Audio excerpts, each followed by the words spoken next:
Break, and Kate Dudding will be joining us. As a matter of fact, we're just going to have her come right up here and sit down, and maybe we'll forget the break and just get her sitting down right here. Thanks so much. Kate, come on over and sit down, and we'll get you mic'd up, and we won't waste any time with any footage, and we're going to talk about Tellabration. Yes, indeed. Is that okay, Greg? It has to be. Okay, go ahead. This is our 20th Tellabration in the Capital Region. And what we do with our money, amazing. Yes. So we started a little before you, Yeah, I but guess so. that's only Tellabration only happens once a year, as opposed to once a week. But what we've done with our profits is we've underwritten 90 storytelling events in the Capital Region. And some are free, and some you raise money with, right? No, they're free. The tellers go and perform for That's what free I at mean. 90 of these events. Yeah, you go to schools and things like Schools, libraries. This year I went to Glen Eddy in Niskayuna. Tellers in Kingston went to a new arts center there, and they were so excited about storytelling, they're going to start a series there. Oh, how wonderful. We started a series in Salem in the fall last year, and this year their last performance was a sold-out crowd. Standing room only, 65 people last Sunday. Wonderful, wonderful. Now, when is the Tellabration? We'll make sure that everybody's Sunday, aware of it. Okay. November 15th at 2, upstairs in the GE Theater at Proctor's. We are Story Circle at Proctor's. And there'll be 9 wonderful, heartwarming stories about unexpected kindness. These are all stories that celebrate the human spirit. Mm-hmm. Do you have a little story? You betcha I do. And it's that kind of story, and it's also applicable for Veterans Day. Oh, wonderful. Good. When World War II ended in Germany, Ilse was a teenager. Everyone in her little village were terrified. Yes, after the war ended, they were terrified because they knew one of the victorious armies was going to come and take over their village. They had heard horrible stories about each of the armies, so they didn't even know which one to pray for. Now, Ilse's grandmother was the de facto leader of this tiny village, and she told everyone, when we know the enemy is coming, gather in my home. We will face the enemy together. That day came, they could see the long line of trucks coming towards them. They gathered at Ilse's grandmother's home. She lit a candle and led them down the stairs into her cellar. The last one down closed the door, and then they waited. They could hear the trucks pull up. That's when Ilse's grandmother blew out her candle. They could hear the banging on the door. They could hear the boots on the floor just above their head. That's when Ilse's grandmother said, I am not going to wait here in the dark to be killed. So she relit her candle and started walking up the stairs singing her favorite hymn. Ein fester Berg ist unser Gott. And to everyone's amazement, she was joined by a voice from the first floor.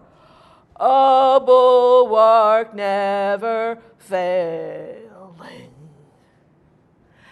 Ilse said, once we heard that voice singing with my grandmother, we knew we were safe. No one could sing a hymn with us and then harm us. We rushed up the stairs after my grandmother and found American soldiers. What I remember most about them were their songs, their smiles, and their Hershey bars. That's a wonderful story. It's a true story. I heard it from Catherine Fairley in California, who heard it from her aunt, who was a friend of Ilse's. Mm-hmm. It reminds me of the story that when on Christmas Eve during World War I, when both sides exactly. Yes. started singing Christmas All carols. Quiet on the Western Front. Yeah. Yes, that happened in like 60 different locations. I have a story about that too, but it's much. Yeah, no, but I mean, whether it's true or not, and right. I'm assuming it is true. No, true. it is true. Yeah. I mean, it was documented that over 60 different British regiments participated in this, even though the official record said it just happened in a few places. It was much more than that. Well, and I mean, there's so many stories you could tell about Veterans Day and what was going on. The kindness of strangers, or unexpected kindness even from people that you know. And in our daily lives, I know that a number of people do the pay it forward. They'll pay for, a coffee for the next person that's coming up or something like that. And you know what? It's not the dollar that you spend or the $2 or whatever it is. It's what you give to that person that's receiving it. And they're going to do it to somebody else. So there's so much that I love your theme of kindness. Yes, yes. It's several of these stories. Christy Keegan has one about, 20 or so different people that helped her when she was trying to get to the hospital to see her sister before her sister died. Just amazing.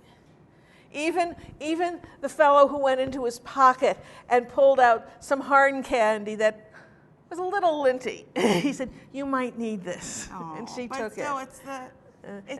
And the lady in the Dior suit who had 2 little packages of tissues said, "You're going to need these." Yeah. Well, it's just kindness, and so much of our lives we're so busy with other things that we forget about kind acts that we can do. And this Tellabration, our stories of kindness, it's just so important. If you're free, and it's in the afternoon. It's at 2:00. Yeah. And it's it's right upstairs in the GE Theater at Proctor's. You can go to the farmers market because it's the Green Market.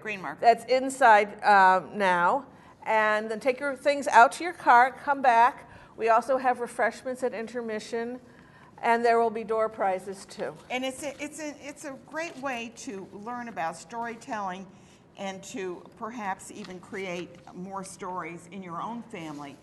To pass down. I remember every once in a while you hear someone say, "Mom, tell me about when you were a little girl," and stuff. And those are stories, and that we need to keep that alive as well. And Christy says she tells that story for people to remember when they have been kind, because you do things, you hold open the door. There was a fellow bringing his bicycle in. I remembered trying to negotiate 2 doors when my son was in a stroller, and how thankful I was when somebody held open the door, so I didn't have to bump up against me. Just be aware of your surroundings, and if you can help someone, there's been a lot of things like on Facebook videos where it shows what happens when you do the kindness. Right, the smiles, it just gets passed on. You pass it on, and even letting people in. Waiting for them to merge into traffic. Yeah. Oh, I do that all the time. Right. And it's like, I just hope they'll pass it on, because I'd hate to be stuck there. Well, we usually exchange a wave. Yeah, absolutely. You've made a little contact. It's a way.